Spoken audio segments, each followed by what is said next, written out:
Morning, good afternoon, depending on where you're joining us from. Welcome everyone to this third and final webinar of our current webinar series. We're very delighted to welcome Professor Mita Banerjee today for this final webinar. Professor Banerjee is Chair of American Studies at the Obama Institute for Transnational American Studies at the Department of English and Linguistics in Johannes Gutenberg University in Mainz, Germany. She has a number of research interests and has published books in all of these areas. So her research interests include ethnic American literature, issues of naturalization and citizenship, and the medical humanities. And she has, as I said, a book in each of these fields. She's also the principal investigator in the Collaborative Research Unit Human Differentiation and co-speaker of the research training group Life Sciences, Life Writing, Boundary Experiences of Human Life Between Biomedical Explanation and Lived Experience, which is funded by the German Research Foundation. So Professor Banerjee's talk today is titled Migration, Life Writing, and the Spectacle of the Migrant Body in Distress. We warmly welcome you, Professor Banerjee. The floor is yours. Thank you so much, Professor Banerjee, and I'm also really grateful to Vidisha and to Judith and Thomas for inviting me. I think it's, Thanatic ethics is actually, I think, one of the most urgent research projects that I can think of. So I'm really sort of honored to have been invited. So I will now, this is my challenge, I will now screen share. Okay, let me see if this is working. Okay, I have that.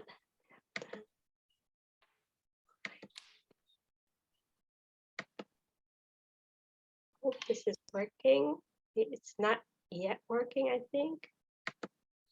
Oh, sorry. Yeah, we can see it. Now you can see it, right? Yeah, full screen. Okay, it's fine. So I'm relieved. So at this point, I can't see anybody except my screen. So if something happens, just let me know by maybe unmuting yourself. I would like to actually, I'm sort of really grateful to be here. And I think that over the last few days, I've been rewriting my paper constantly because of the war in Ukraine. And I think that has sort of made me think about the question of refugees and Thanatic ethics even more. So I think it's really changed the framework for me with which I approach that topic. So it's still very much work in progress in that sense, because I think I've had to rethink a lot of the categories that I've been using. So I would like to sort of relate this sort of really urgent, I think, project of Thanatic ethics to the politics of burial. I'm indebted here to my friends and colleagues Katja Zakowski and Markus Franke. Am I still okay? Okay. So they have a project on Antigone, and they're saying actually that Antigone, is more current than ever, because today, as then, it's really about who has the right to be buried and to whom do we deny this right. And it seems to me that actually mourning is what makes us human. But at the same time, there's also elephant graveyards. So elephants too mourn their dead. So it seems to me, and they mourn when a member of their species has died. So I think that mourning may actually be a marker of the social. But then the question is, whom do we include in that category? And Judith Butler has written in Precarious Lives that actually we've come to make a distinction between the lives that we mourn and those lives that we define as ungrievable. And Butler says that the minute that we make this distinction, our democracy has actually failed. And as I was finishing this paper, the war in Ukraine has started. And currently there's a wave of welcome and of empathy with Ukrainian refugees. And I think, this is a wonderful moment, I think, of empathy, of care. But at the same time, the language in which, which is used to welcome these refugees is one of kinship. So I'm very much wondering, what does this acceptance have to do with kinship, and whom do we welcome as kin? And is there such a thing as the kinship of humanity? And so I'm indebted here in this talk to the work of Jason De Leon, who's a cultural anthropologist and who's coined a phrase that he calls hostile terrain. And he says the way that border policing works is that the elements and geographies are turned into hostile environments. So migrants are going to die when they try crossing these environments. And I think this is very much related to the idea of the elements having become unwitting killers, which is at the core of this, really sort of important movie, I think, Liquid Traces, that I understand that you've talked about in this webinar. So Jason De Leon says the politics of sort of border policing works through a prevention through deterrence. So basically the idea is that migrants are going to cross at their own peril. And their punishment is that if they're going to die crossing the desert, say, their body is just going to be left out there in the open for sort of, vultures to prey on. So that part, the fact that there's not a burial, there's not going to be a decent burial, but the body is just going to be left there to decompose, is part, De Leon says, of the prevention through deterrence. And he said, essentially, the discourse and the practice of border policing have turned the desert into a land of open graves, because migrant bodies are just left in the open, which is the ultimate punishment for having migrated, but also the ultimate punishment for their relatives who have no body that they could mourn. And I think what is so disturbing about this is that this politics of prevention through deterrence is actually true of the border policing between Mexico and the US, but also European borders. So I think the Mediterranean Sea has become as much of a land of open graves as the Arizona desert. So it really links the border regimes of the US and Europe. And what De Leon does is he says that in order to mourn these dead, in order to restore the politics of mourning, he has to reconstruct the death of these migrants. And so as a cultural anthropologist, he collects objects that have been left behind. And he says that's the only way that he can retrace with the objects and talking to relatives, these migrants' journeys. So what he's done also in exhibits is he's created a mountain of backpacks. So he says that each backpack could be the backpack of somebody who sort of crossed and made it across the desert, but it could also be a backpack of somebody who did not make the crossing and who died sort of on the journey. And De Leon says, that's the only way we can honor the dead, is that we have to superimpose the story of the living on the story of the dead, because we can't know for sure who made it across and who didn't. And he says we have to actually resist the discourse of border policing in two ways. First, we have to reconstruct migrant deaths, through material objects, but also by creating ways in which we can mourn and in which we can become surrogate mourners. And second, he says we have to translate the language of border policing back into the language of humanity. Because he says, and I think that's something very disturbing, that we too may have become complicit with this discourse of border policing, because the way we have been listening to migrant stories and the stories of migrants being killed on their journey may actually also be in terms not of humanity, but in the discourse of surveillance and border policing. So this is what De Leon wants to resist. So what I would like to ask in this paper, if this is the work of cultural anthropology, then what work could literature do in helping us mourn these lives? And I want to map this onto an autobiography by Yusra Mardini. The autobiography is called Butterfly. And at first, this is the exact opposite of Thanatic ethics, because it's actually the story of a successful crossing. Yusra Mardini got on a boat, on a smuggler's boat, when she was 17, along with her sister Sarah, who was 19 at the time, and they made the journey across the Mediterranean. But halfway, across the Mediterranean, the engine died. This was a tiny boat, smuggler's boat, and they thought they were going to drown. But it so happened that Yusra and her sister Sarah were competitive swimmers. They were actually on this, national swimming team of Syria. So they were able, along with 3 men who were also able to swim, to actually pull the boat across by swimming.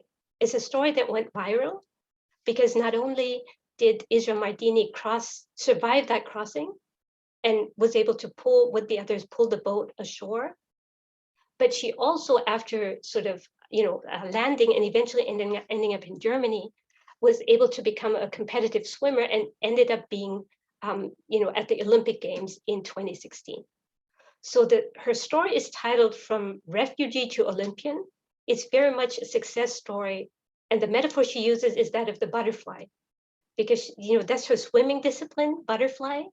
But she also says she's been transformed, into a butterfly because she's been able to escape the war and she's been able to become a professional swimmer, which she would not have been able to do in Syria.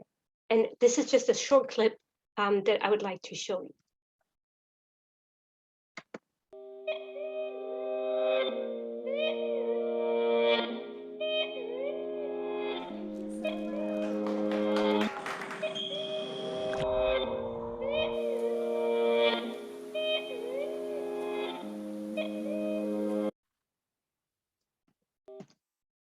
So at first, this story seems very much to be a story of success. It seems to have perfect closure because, from refugee to Olympian. But I want to argue that it's important for us to actually resist that closure and to resist that trajectory. And actually, I would argue that Mardini herself in her autobiography resists that closure, because at each step of this journey that she describes, at each leg of the journey, she gestures to those who did not make it across. So she really superimposes the story of the living on the story of the dead. So in that way, autobiography too can become a site of mourning. And in a way, I would argue, Mardini does the same thing that De Leon does. She actually reads her own journey backwards. And she said that each step of the journey, she was lucky and she made it, but others did not. So, she actually, makes space for the stories of others who did not make it. And what I would like to argue here, or actually ask, is that, is there such a thing as literary forensics? So can a literary text also be part of a forensic project?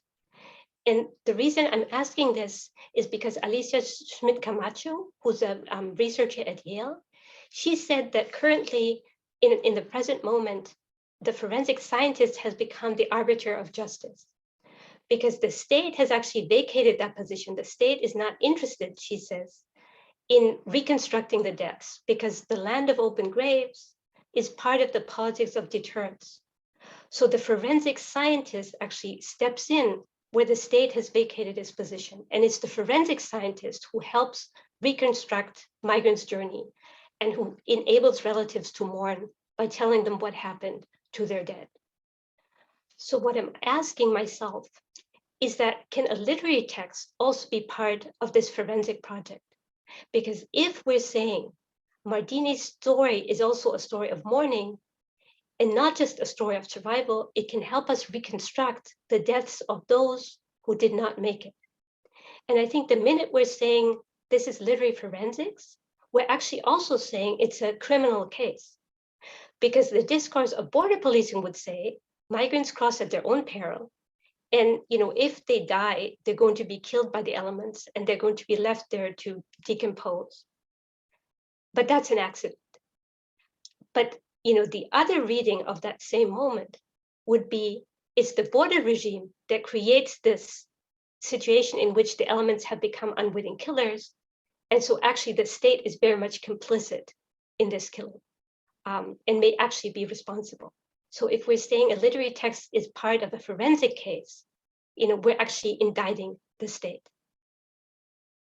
So at the core of Mardini's autobiography, there is the crossing of the Mediterranean Sea.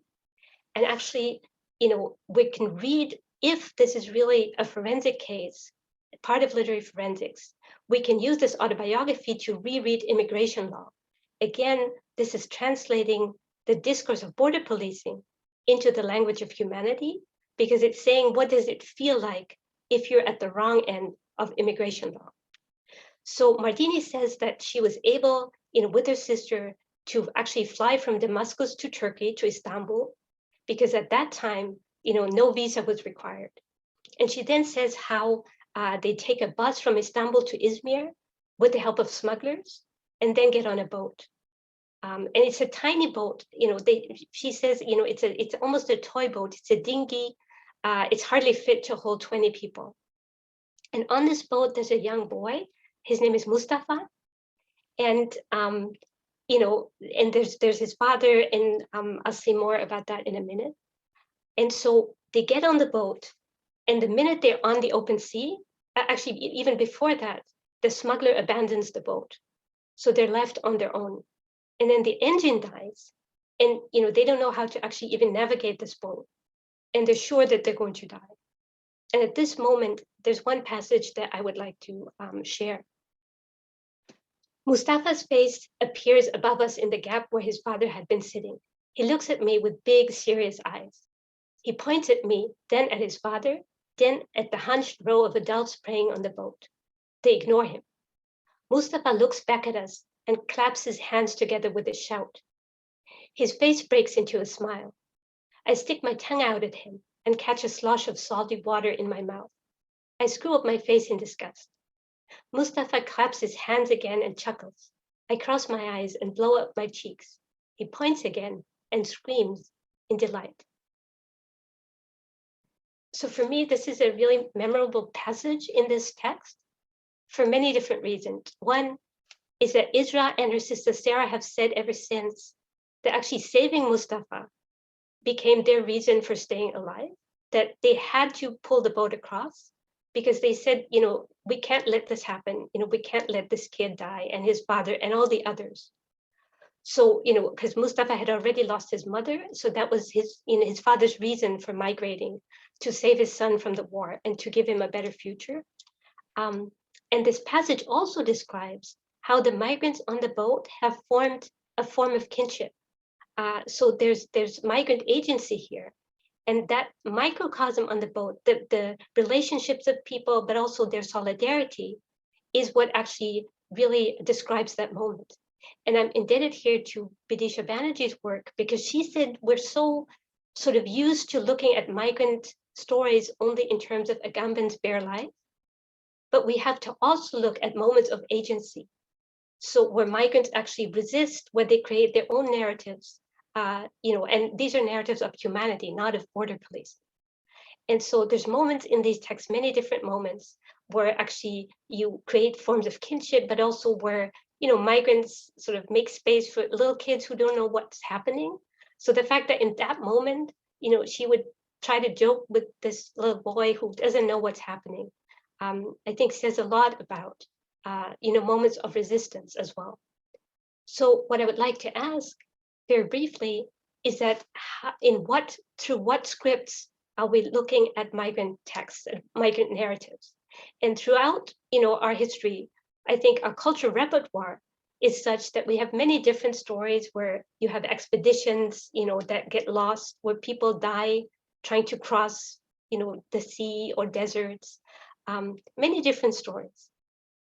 Titanic, of course, has become, one of the most memorable stories where this community of people could not be saved.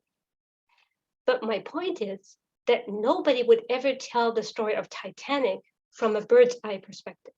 All the stories we have is really about the community of people, about their bonds, about their relationships. And so, these are people we empathize with and we don't want to die. The fact that we don't apply these scripts to migrants in distress on the ocean says a lot about the way we conceive of migration, I think. Because these scripts have been whenever we have discourse in the media about migrants trying to cross the Mediterranean, is always from a bird's eye perspective. So we're not applying the same scripts. And I think the reason for this is that we too may have become complicit in looking at these journeys in terms of border policing, bird's eye view surveillance, but not, through the language of humanity. And the second sort of also the second difference is, I think there's something that we might call dying in plain sight. So all these narratives that we have about expeditions and catastrophes, the boat or the plane, the expedition goes off the radar. But in this case, in migrants trying to cross the Mediterranean, they're always on the radar. They're never off the radar. So there's something completely sort of jarring and of course deeply unethical in this moment. And this is one passage I would like to read. AM stares into his phone. He has signal. AM bashes in the Greek Coast Guard number and presses the phone to one ear. He waits. The prayers on the boat have stopped. Everyone's listening. We're drowning, he shouts in English into the phone. 20 persons, women and children too. A tiny kid. The engine is broken. The boat is sinking. There's a pause while AM listens to the response. No, you don't understand, he says. We can't go back. The motor is broken. We're dying. Please, you have to save us. He takes the phone away from his ear and stares at the screen in disbelief. AM frantically bashes more numbers into his phone. He can't get through to anyone else. The Greeks just said to go back, he said. So for me, that moment is very much like the moment described in Liquid Traces about the Left to Die boat. So, Isra and Sarah's boat, with Mustafa and his father and all the others on it, was never off the radar. So in any, sort of other story about an expedition, a natural catastrophe, there would be this moment where you're trying to get a signal. So in this case, AM has a signal. His cell phone still has a battery. He's able to reach the Coast Guard and he's able to speak English. And then nothing happens. So part of this hostile territory, hostile terrain, part of the prevention through deterrence is the fact that as a migrant, you're inhabiting a parallel geography. So the same voyage, of course, for a tourist boat would not be dangerous. If a tourist boat was in distress, of course, the Coast Guard would come. So part of the prevention through deterrence is the idea that migrants are going to cross at their own peril. So if they're going to be killed by the elements, that's something that they took on themselves voluntarily. So really the sea has become a land of open graves. So it's a liminal space between life and death. And Sarah actually, Isra's sister Sarah is the first to get into the water when the engine had died. And before she gets into the water, she says a prayer in Arabic that you actually say when you think you're about to die. So, the space that, these migrants inhabit at this moment is a liminal space. And there's one passage that actually Isra remembers in her autobiography that I want to read. This place is a cemetery, the voice says. Think of all those people just like you who drowned here. Young people, old people, mothers and their babies. There are probably remains of bodies on the seabed below you. Never buried, never taken home to their loved ones, never even identified. So I think at this moment, the autobiography itself becomes a site of mourning because Isra can tell the story because she's made it across. That's why we can read about this moment in the autobiography. But she's also very aware that the same stretch of the ocean is where many others have died. And actually, the idea that there's going to be body parts, there's going to be unidentified bodies, is part of the prevention through deterrence, which is actually a horrible term and a horrible euphemism, because what it means is that the body is just going to be left there in the open. And many of these bodies are never going to be identified. And actually that year that Isra crossed with her sister, more than 4,000 people died, crossing the Mediterranean. So actually what she says in her story is that she superimposes the story of the living on the story of the dead. And she actually makes room for the stories of those who did not make it across. And so, because what are the odds if you're on a tiny boat trying to cross the ocean with the help of smugglers, what are the odds that you're going to have two competitive swimmers on board? So Isra and her sister Sarah, are on board this ship, which is why Mustafa was saved. 3 other men were also able to swim. So the journey that usually takes, she writes, a half hour, took them 3.5 hours until they eventually got to the shore. And so, once they were sort of on land, dry land, they were in Lesbos. And I'm sort of cutting part of this because I'm going on too long. Once they've reached the land, they actually, they see a cafe, they're starving and, they need water and they have money. So they approach this cafe and this is what happens. I just want to buy a bottle of water, I call over to the men in English. The older one mutters something, but doesn't move. The dog barks frantically. Hello? I try again. Water? Juice? Cola? I have money. At last, the younger man stands and grabs the dog by its collar. No, he calls and flicks his hand as if he's shooing away a stray cat. No water. I turn back towards the beach, feeling like I've been punched in the stomach. The hurt turns to anger. The men must have had a perfect view of our landing. They could see my wet clothes, hear the shakiness in my voice. What human refuses to sell water to a girl who just washed up in front of the restaurant? So what happens is that actually the idea of hostile terrain not only extends to the sea, but also to the land. So basically, immigration law is such that these men at the cafe are not supposed to help refugees. So in that sense, border policing creates a geography where there's a parallel infrastructure. As a migrant, you may have money and there is a restaurant, but you don't have access to it, right? And I think this is very much a form of segregation. Like in the US, at the beginning of the 20th century, when there was still segregation, as a Black person, you would have money. You would drive for miles and miles to find a restaurant, a hotel, a restroom, but you would not have access to these facilities. There's nothing you could do.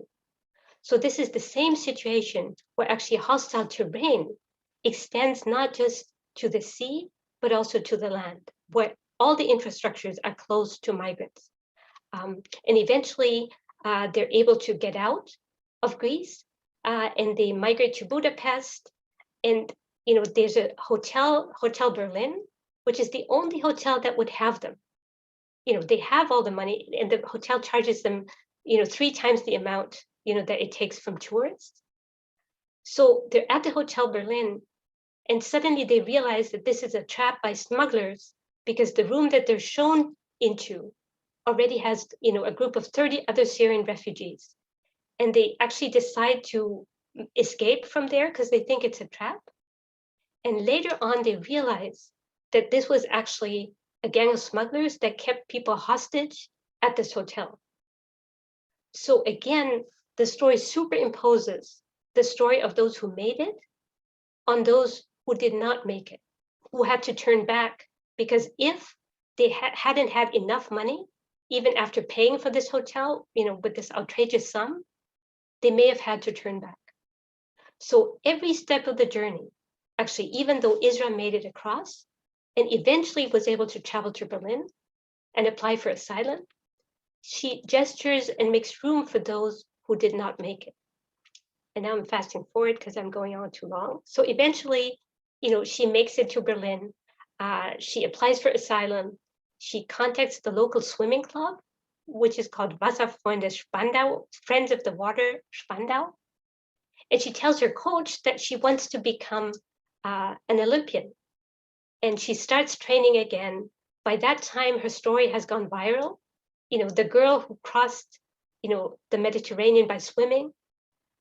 And eventually, IOC President Bach hears of this story.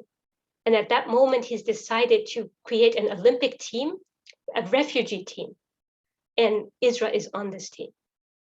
So her story becomes one of complete success. She's been transformed into a butterfly.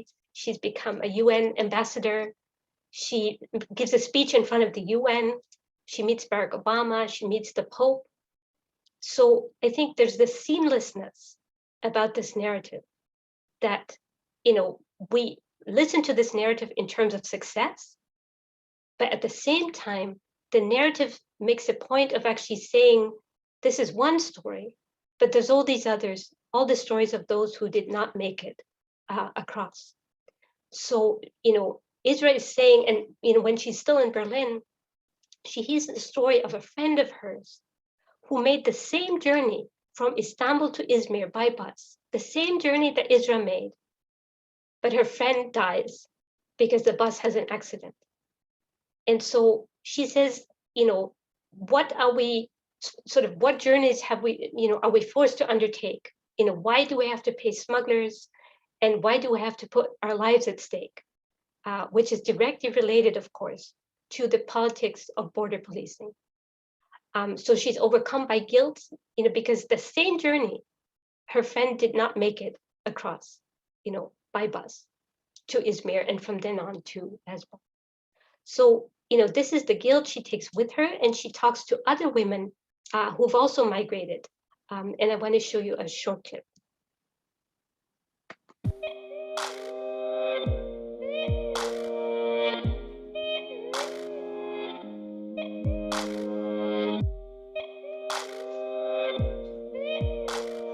How many people were on the boat? We were 130. It wasn't easy. They were fighting, hitting us, falling on top of us. Luckily to me, there was a man that was sitting close to the front. He was the one that held my daughter, so they were not pushing that one. That was why my daughter survived it. If not, my daughter would have been dead.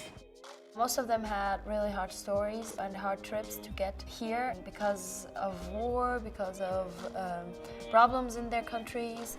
So a lot of people died. Even my girlfriend, my friend that we left together in Libya, she died. It was when I entered the rescue boat that I saw that she was dead.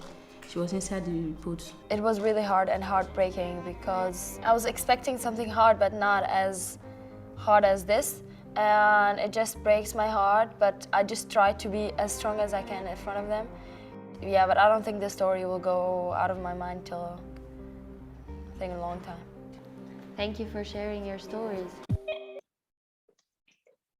So Sarah's story and Yusra's stories are two sides of the same story, the same crossing, the same events. But the way Yusra is telling her story in her autobiography, Butterfly, but also beyond that, has been one of resilience. And there's a certain seamlessness, I think, in it, because it stresses resilience. It's also marketable, perhaps, in this sense. And so what I'm wondering is that how, is the refugee story being told, and how do we want it to be told? And I'm referring to the work of Kay Sheffer and Sydney Smith, and they're asking, in the context of human rights campaigns, how do we want the refugee story to be told? In Yusra's case, it's a story of resilience. It actually talks about the hardships, but it never assigns blame. She's being saved from refugee to Olympian. And President Bach created this refugee team that enabled her to become a butterfly. And there's now a Netflix movie that is being made about her life. So it seems to be a story of resilience and of closure. Sarah, her sister, is telling the same story, but she's telling it in a very different way. What Sarah says is that her story is that of a lifeguard. She said, yes, I'm a professional swimmer, but I'm also a lifeguard. That's what I do. I have to save people. And what she says is that who is actually the hero here? Who is the exception and who is the rule? Because she said, her father actually, their father, Yusra and Sarah's, parents paid 10,000 euro to get their children across. So, who has that kind of money? So what Sarah says is that they, in a way, even though they too had to fight for their lives, the circumstances under which they had to do so were different from many others. So what Sarah says is that she's not a hero, but the heroes are children, in the camps at Lesbos, who are fighting for their lives every day. And then she hears a friend's message, on Facebook. And her friend says, the children at Lesbos, they're surviving because they say you are their hero. They want to be like the Mardini sisters and they want to swim. So what Sarah does is actually she traces her own journey and she goes back to Lesbos to volunteer. And she's actually, because that interferes with the politics of hostile terrain, she's not supposed to volunteer to give out blankets and water to refugees. She ends up being imprisoned in Greece for this work. And it's a short clip I want to show you. And 2 weeks end up 2 years. So then that brings us to what I alluded to in the introduction, because then you were arrested. So why were you arrested? I was arrested because I was giving water and blankets. Sorry. Take a second. Okay.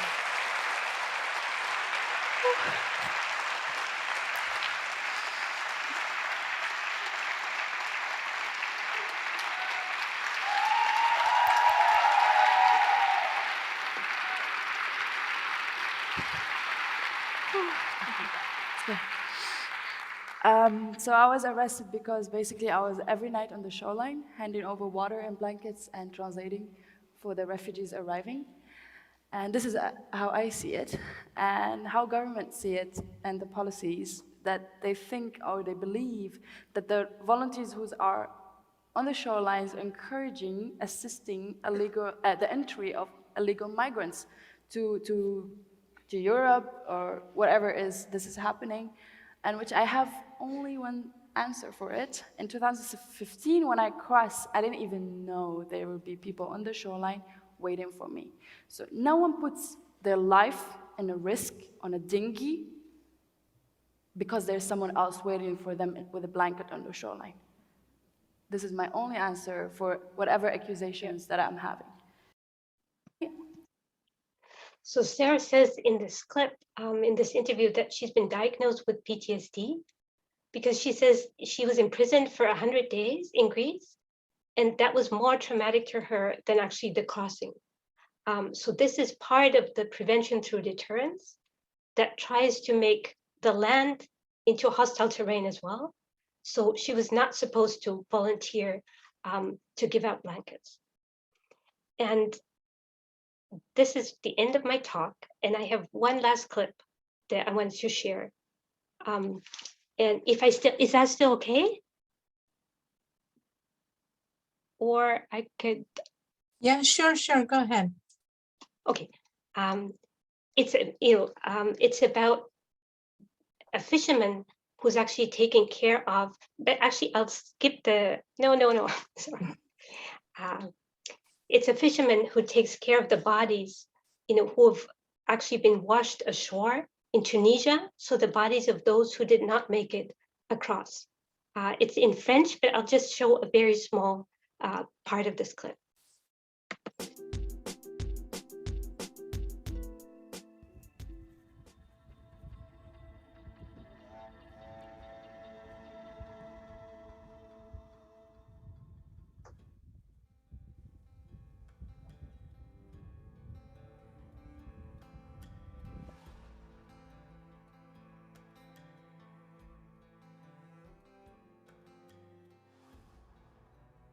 C'est très dur de voir des cadavres décomposés, un demi-femme, un demi-homme, sans jambes, sans tête, très décomposés, surtout lorsque vous voyez des enfants, c'est très touchant parce qu'ils sont innocents ces enfants. Pourquoi ces enfants meurent? Et moi, parfois, je me demande qui prend la responsabilité de ce qui se passe dans le Méditerranée.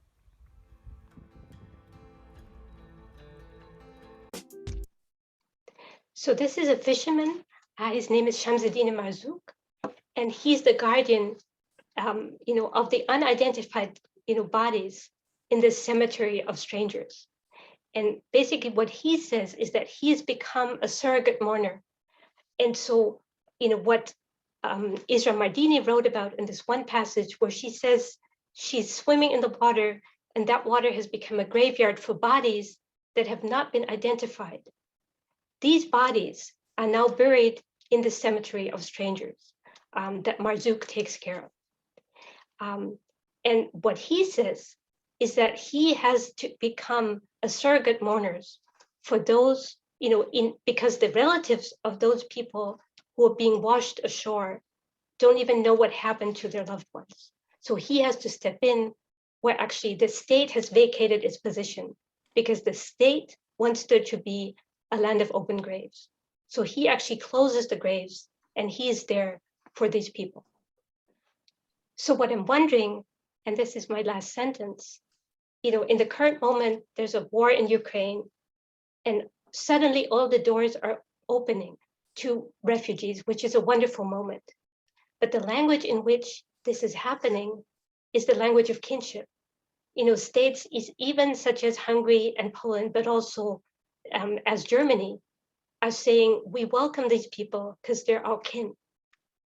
But in other contexts, such as in the context of Syrian migration to the Mediterranean, that argument is not being made.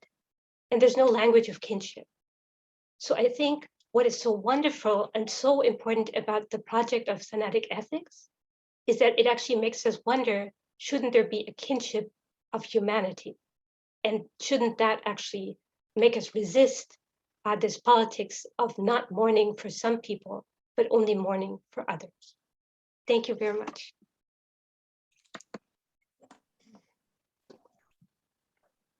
Thank you very much, Mita, for that very, very powerful and very moving talk.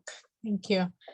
I think it's appropriate that yours is the last presentation in our series because it very nicely pulls together a lot of our threads, Jason DeLeon's work, and he's somebody that we want to invite to one of our events. And of course, Charles's liquid traces and the question of literary forensics and all of that. So thank you very much. The floor is now open for questions.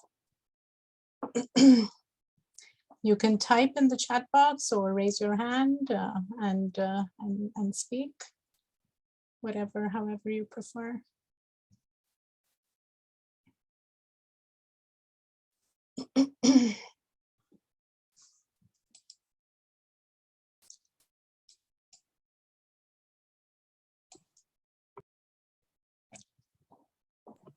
Yeah, hi there. I might have just a comment, if I may. Yes, please. Thank you. Thank you very much for a fabulous speech and very moving, and also so enlightening. Thank you very much indeed.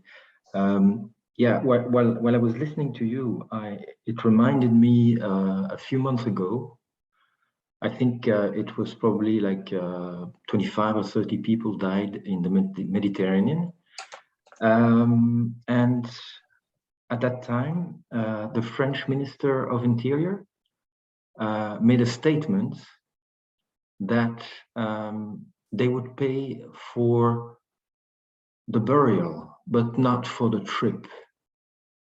And I thought, at least, I don't know how it unfolded eventually, but the way I perceive that statement was basically a stance, making visible the stance of the state at once firm and humanistic. And I thought this is adding tremendous violence on something which is already extraordinarily violent. And I don't know in the end how it unfolded, but he just said, we will pay for burials for the families, but we won't pay for the trips. And I think this was just incredible for me. Thank you. Yeah, and I'm so grateful for this. Because it's actually saying, it's so jarring, right? Because he's admitting that there's something off here. Because that's his position, right? The state should take care of burials, and right. But then that is so cynical. I'm just sort of looking at states because they see. They're not just plainly unethical, right? They can't sort of reconcile that with their self-image. But that kind of is horrible. I think it's, yeah. Thank you so much. And it really goes well with your argument about turning civilization into a hostile terrain. I mean, yeah, thank you. Elsa, did you have a question? I saw you raise your hand earlier, and then there are questions coming in the chat box as well. So Elsa, go ahead. Yes, thank you very much for this really moving presentation. And thank you for including the story of Sarah in the end, because it's indeed a very different story, in particular because she has been injured throughout the journey, and then she wasn't able to compete at the Olympics. And I had the chance to attend a conference in March 2021. And in this conference, and I remember it was in Harvard, and my supervisor was also listening, and we had to talk about Sarah's presentation, because my supervisor was impressed on how Sarah was very confident and recounting her story as if nothing happened. It was really cool, you know, as she was talking as if it was nothing of importance. And so it's interesting to see this extract from the TED conference 2 years earlier.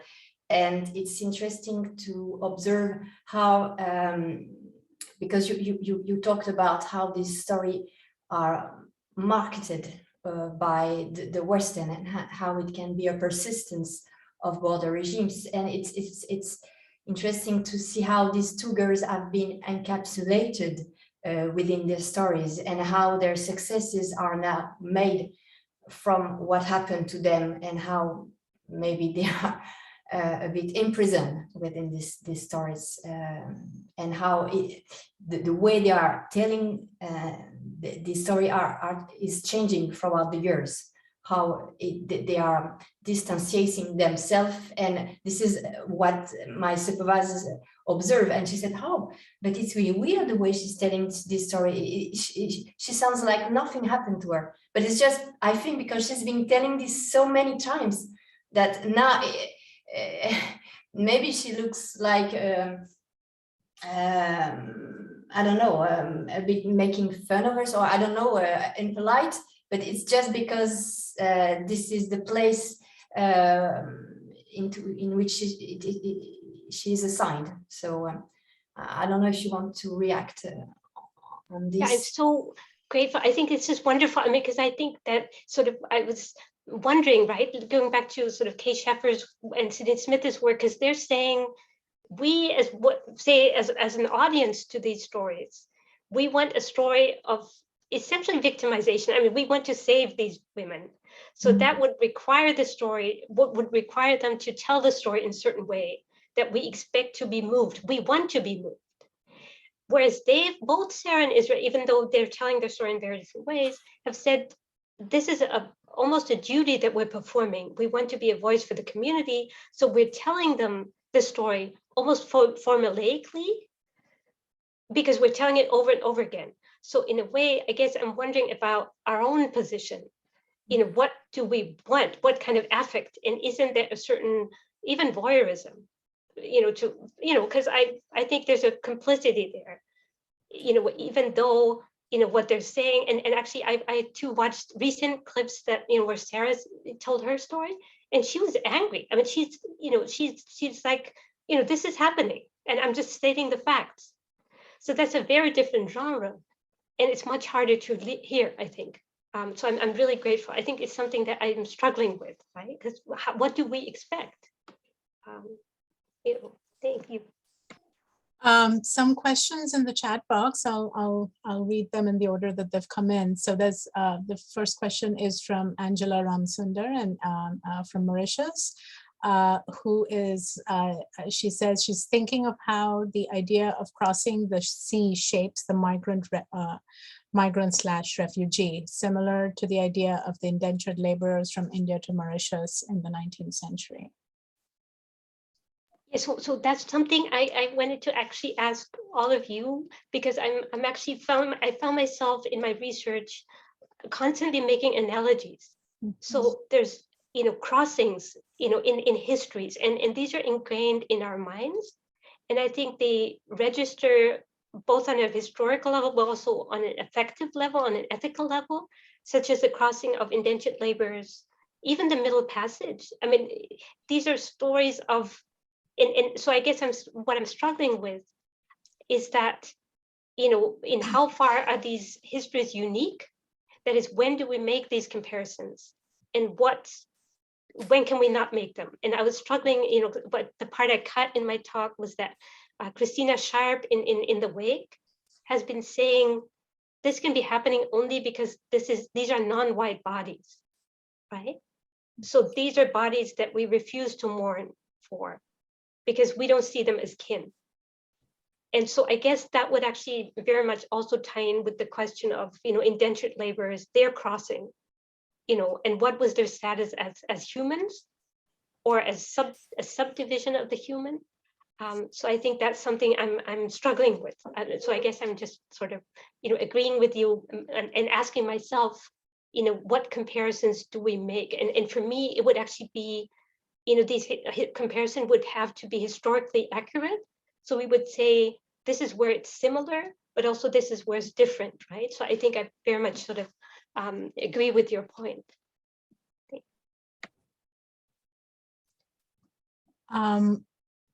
There is, so Jane's comment next is thanking you for your talk. And then another one, sorry, I can't see the full name. Thank you for this incredibly amazing talk. I'm joining you from Lebanon, and as someone who lives in the Middle East, I really appreciate how you highlighted the issue and how you stress the importance of remembering humanity when it comes to the refugee issue. Yeah, so those are the ones. Any other questions? Or comments? Anyone like to share? Yeah, maybe one question. Yes, go ahead, Nada.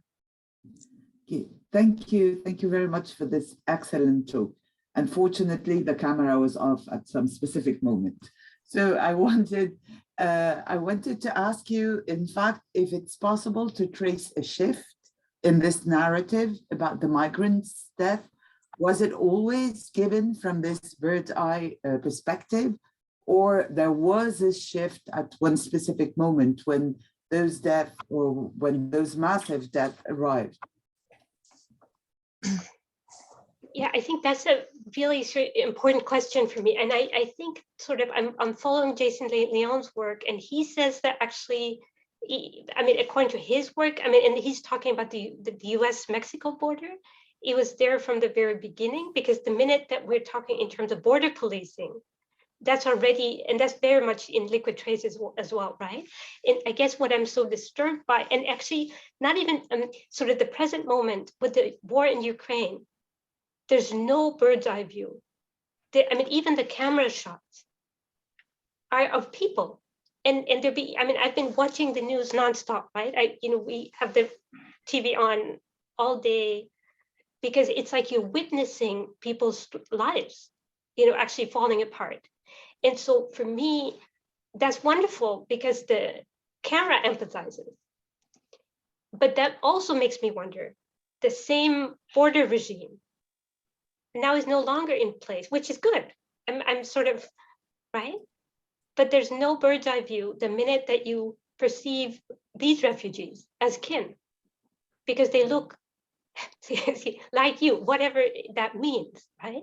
And it's a language of religion. I think it's a language of race. And that's what I'm sort of struggling with, because I think it's a wonderful moment also for Germany. But the same countries who have closed their borders to people, from Syria, from the Middle East, from Sudan, are now opening their borders. So I guess I'm wondering, and so we would have to sort of retrace it in history. And is it different from people, even in terms of race, in terms of history? But I think it's, so I have no answer, but I think it's really, really important, right? To say where does it even fracture? Thank you.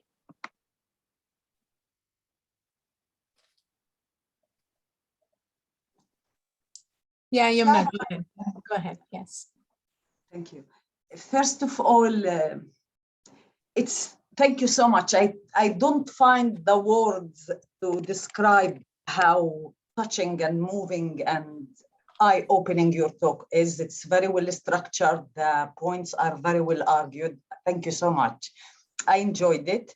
I have 2 points, please. Since you discussed Butterfly about the Syrian refugee and about the Mediterranean, I was wondering if you know the film Mar Nostrum by Rana Kazak and Anas Khalaf. It's a couple who also talk about Syrian refugee and about the Mediterranean, and talking about your point, how to impose the life of the living and make a space for those who don't make it, where a father keeps on throwing his son to the sea and the son doesn't know how to swim, and he keeps on throwing him until he managed to swim, so to prepare the son to cross the Mediterranean.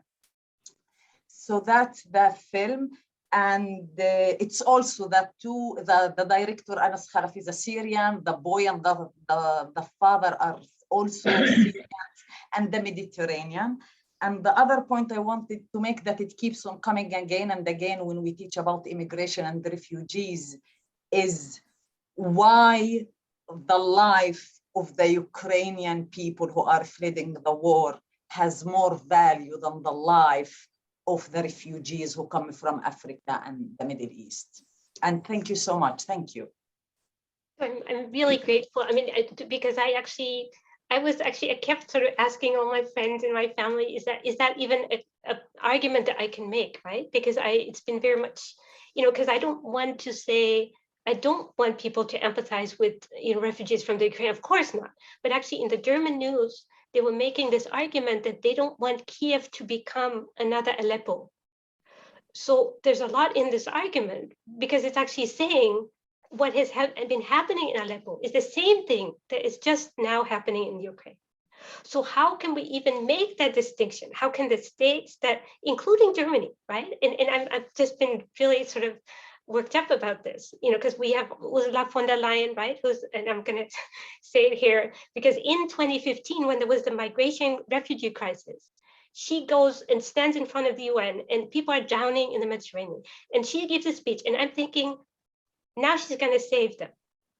Instead, she's saying we're giving money to enforce border policing in Lesbos, right? So directly, all the things that happened to Yusra Mardini, and she's a Christian Democrat, right?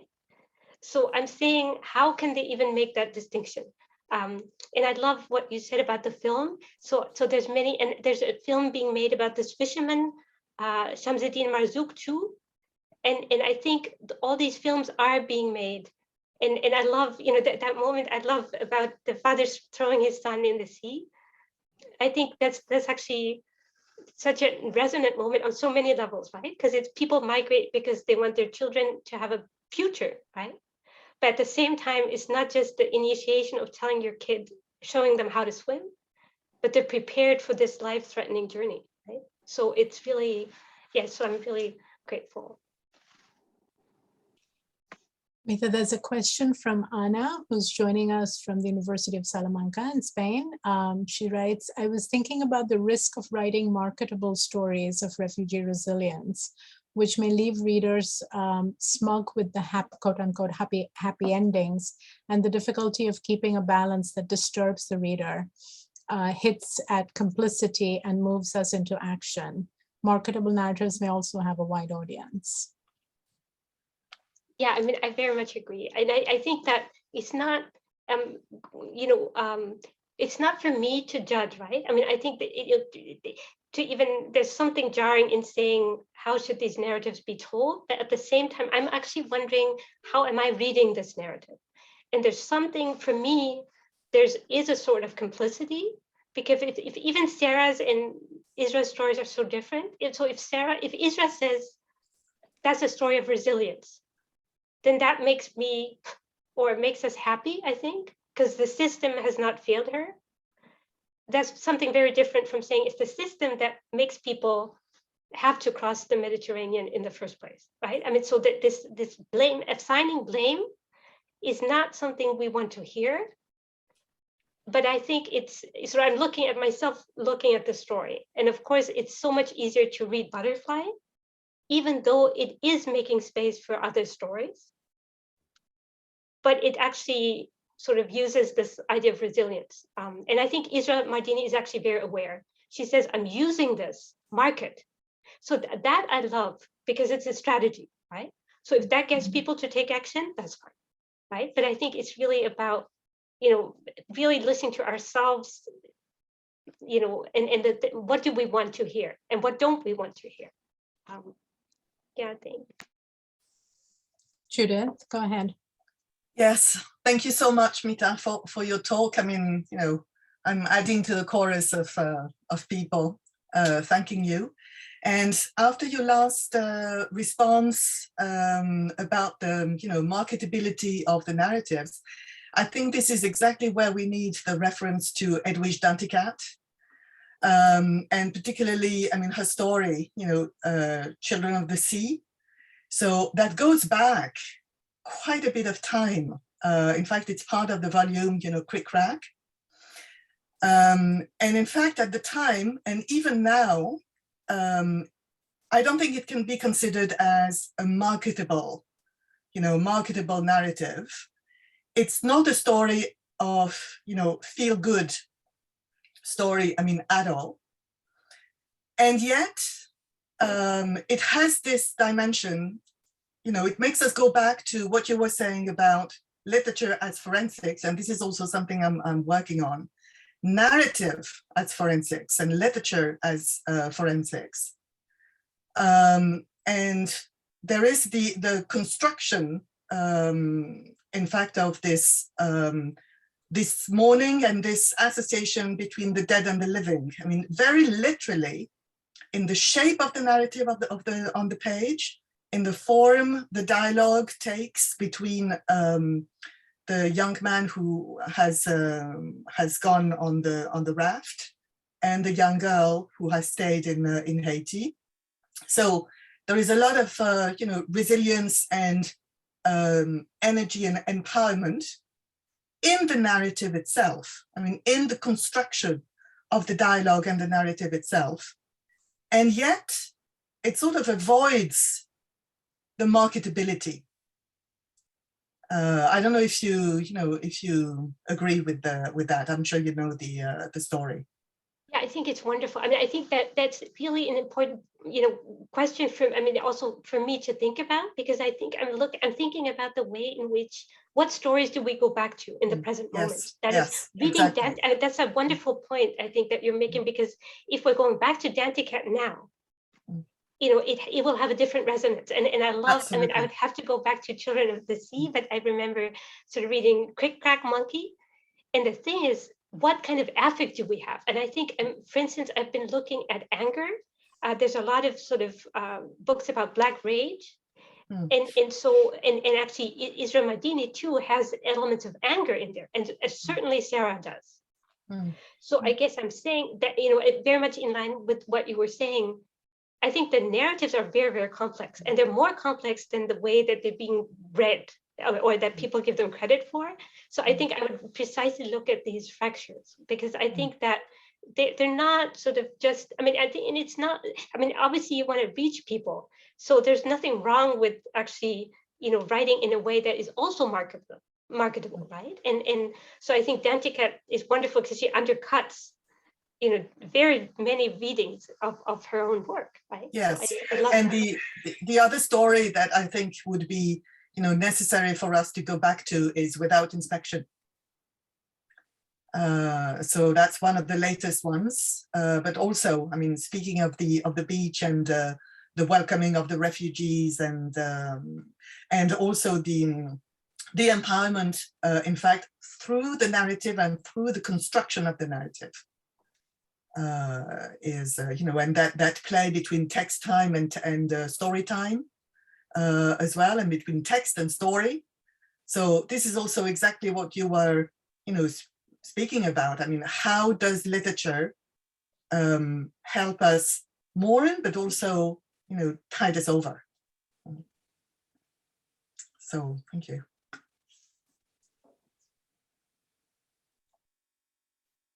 All right, are there any other questions?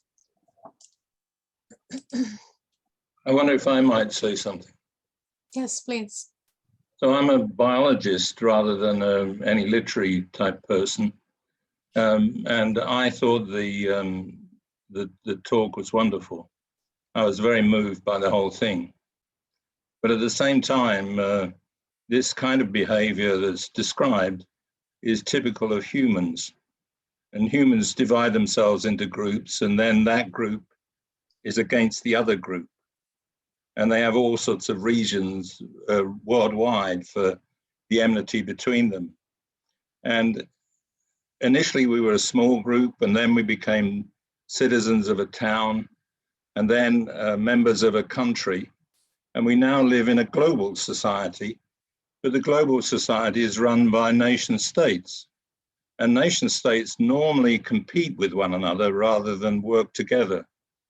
And so I was thinking about the Ukraine at the moment, and the Russians are behaving like a 19th century nation state in which it's us against them rather than we're in this together. The European Union is an attempt to prevent this kind of enmity between nation states because of the enormous wars that occurred in Europe. And so they joined together. And they were just in the process of trying to get Ukraine to join the European Union and somehow have a larger entity in which people have some protection. And most of the migrants in the world migrate perfectly happily. I've lived in many countries throughout the world and enjoyed many societies. And so every year there's 3% of the world's population goes and lives somewhere else. The refugee population is a very small percentage of this total migration. But this is part of the nation states trying to select who they want to come into their country. So of the 3% of the world's population that moves to another country every year, there are 80% of them that are welcome to come into a new state because they have some advantage for the state, whatever reason. And it's this smaller number that is everybody's against. Not everybody, I'm certainly not against them.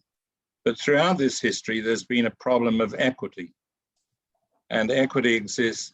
There are problems within societies about who gets it and who doesn't. And then there are problems between societies. And we're just having large difficulties in coming to a more social solution to the global economy.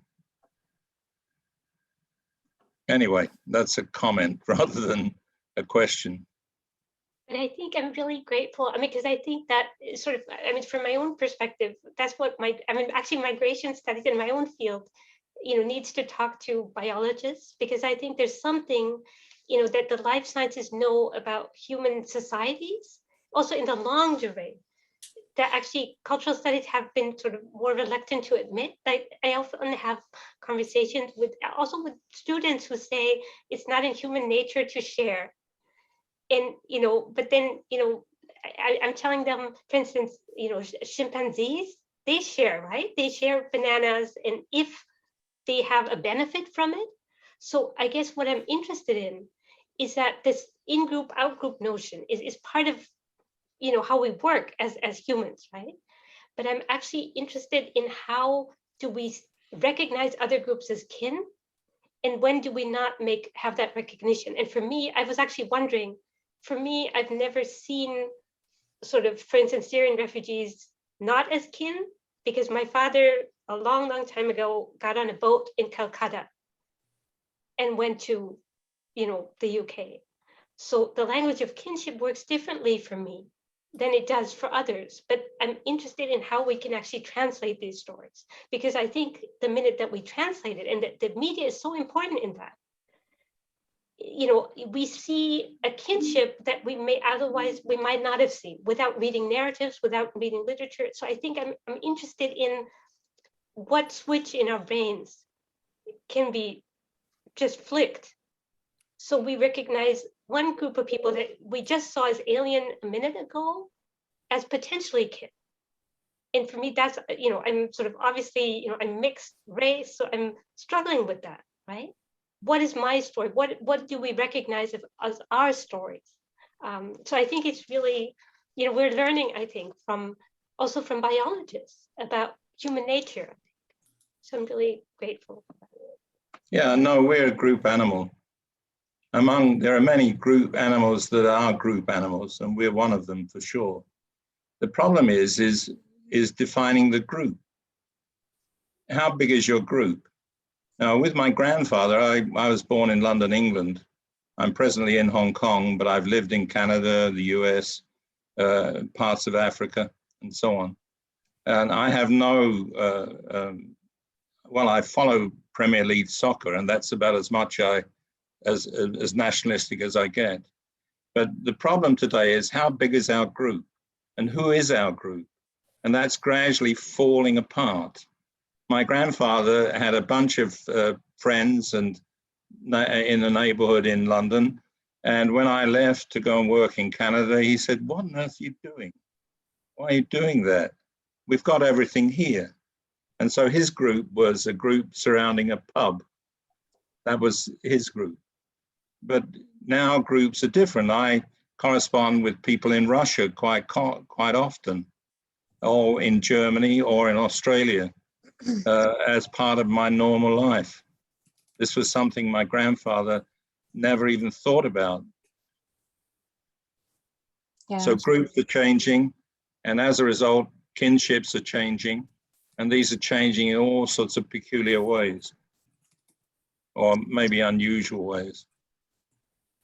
And we've all got to come to terms with it. Yeah, thank you, Dave. We have a few more questions. I think Anya wanted to ask a question. Anya, go ahead.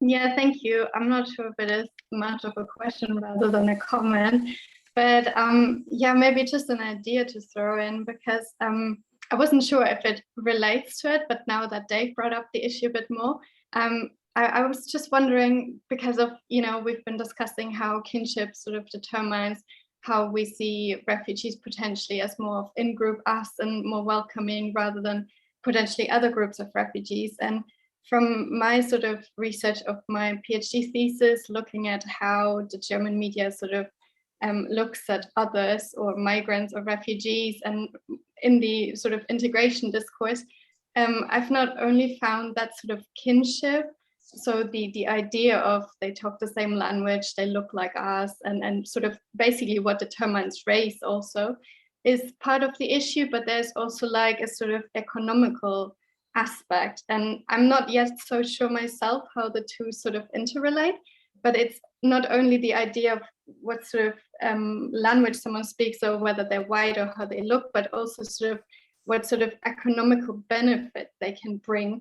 And this has been determined also by the German researcher Oliver Decker, who does the authoritarianism or Autoritarismus studie. I don't know, sort of like utilitarian racism in a way. And that's why I'm a little bit skeptical as well, also about the current positive sort of welcoming of Ukrainian refugees, because we've also seen in the past in Germany that sort of like supposed German ethnic groups, how in the beginning they might have been welcomed as in the sense of, oh, they're like us, but then, a decade later, it wasn't so welcoming anymore once they realized, oh, they will take like also retirement benefits or whatever. And also we've seen the difference between how Syrian refugees are treated to Afghan refugees based on their economic status. So I think this is always like a very, this might be an important variable that's often though neglected.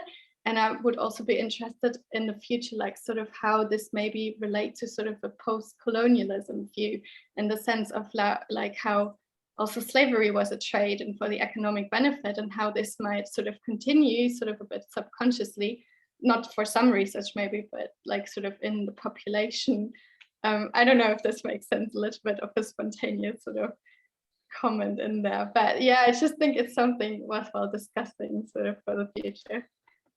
And I think it's wonderful, and I think I'm really intrigued because you're also in Germany, so I'm looking at sort of German media at the intersection of sort of race and economics. So I think it'll be really important, as you're saying, to see how this evolves, right? So when there was the war in Yugoslavia, all these different communities have actually become German. So I guess I'm interested in looking at Indians.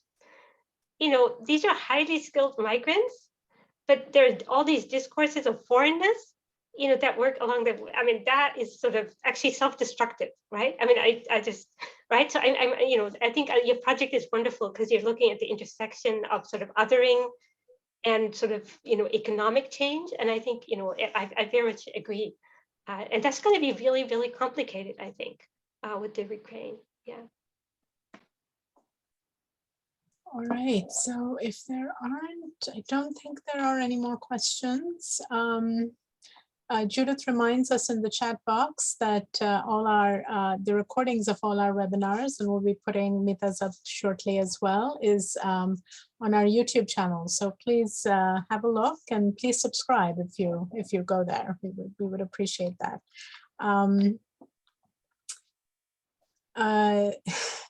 Angela's asking, oh, okay, yeah, there's about, is there a kind of gaze on the refugee or migrant? I think you touched on that with the camera views, right? That's a kind of a surveillant gaze rather than an empathetic gaze. Yeah, and I really like your phrase of sort of kinship of humanity. Going along with what Dave was saying, this response of, Polish and Hungarians and whoever else, that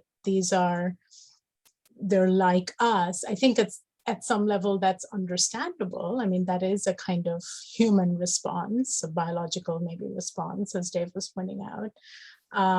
But it also sort of begs the question of, what do we need for a kind of kinship of humanity? Right? Yeah, and I am going back to Dave's, sort of point. I think maybe I'm overly optimistic that I want there to be a kinship of humanity. Maybe that's too large a group, as Dave was saying. But I guess I'm wondering, what I'm struggling with in Germany is, for instance, what is the role of religion? Because there's been a racialization of religion, that Islamic immigrants are seen as inassimilable. So this whole question of assimilability, which was very much present in, say, the US in 19th century, people becoming white, right? The Irish used to be non-white in the US and now are sort of seen as white. So I guess I'm saying, maybe, if I'm being more pragmatic, maybe humanity itself is just not feasible, but maybe there's different kinds of kinships, within this group. So I think that we, the more we learn about, say, the war in Syria, the more we're going to be able to relate to it. Maybe it's that too is human, that the more we know about somebody, the better we're going to relate to them, but I'm not sure. I guess I'm just being utopian. I want there to be a kinship of humanity. I really do. Yeah. Yeah, lots of comments coming in. Please have a look, Mita, because they're all very appreciative. I think most of them are sort of thanking you. There's one comment from Anna. Just the right questions on the ethics of narrating migration. So inspiring to hear you talk of life writing and what it can do as a form of testimony with its admitted risks, such as complicity or empathy without action, but still necessary as a way to raise awareness. Finding the common ground of humanity, Schaefer and Smith, Butler, and ongoing debate sorely needed. Thanks. Okay, so it isn't a question because it was long. I thought it might be. So I wanted to make sure that we weren't missing any questions. Yeah, these are all, just people appreciative of your talk. So thank you so much. Obviously, you can see that this is, we've really enjoyed it, and it's raised a lot of very, very important and very timely questions as well. So thanks a lot. Thank you. Really appreciate it. Thank you so much. I'm so inspired by all the questions and by the framework. Thank you so much for having me. Thanks. We hope to stay in touch with you, Mita. Yes, I would love to, because now I have to work everything out that you've sort of, said. I think it's wonderful. Thank you so much. Thank you. Thank you. Thank you, everyone. Thanks, everyone. Bye-bye. Thank you.